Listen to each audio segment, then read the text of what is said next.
ကျွန်တော်ရင်တော့စတီပင်ချောင်းထဲမှာကျွန်တော်မြင်ဘူးတယ်တီလားတော့မသိဘူးကျွန်တော်ဒီမှာထည့်ပေးလိုက်မယ်စတီပင်ချောင်းကားထဲမှာပါတဲ့စင်းပြား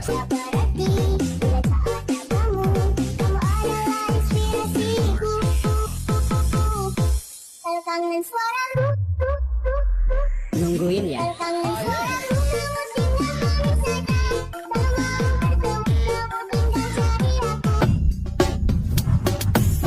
Reaction by Sheila.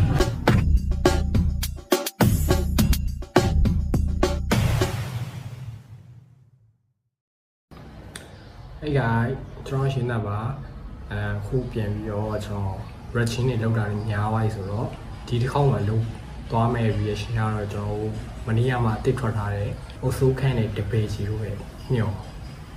ဒီတချင်းရဲ့ MV ကိုကျွန်တော် reaction လုပ်သွားမှာဖြစ်ပါတယ်။အားလုံးပဲကြည့်လိုက်ကြအောင် Let's go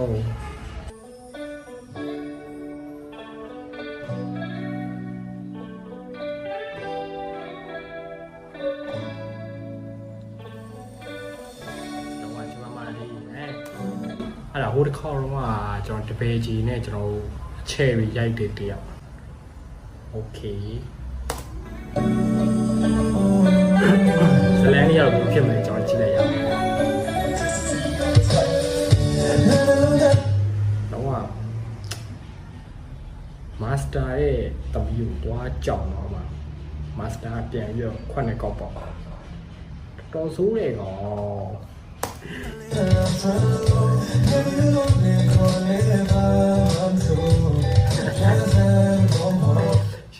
yoကျွန်တော်ငယ်တော့စတင်ချိန်မှာကျွန်တော်စောကြောင်လို့ပဲဆရာမတုံးနဲ့ကျွေးတယ်လို့ပဲ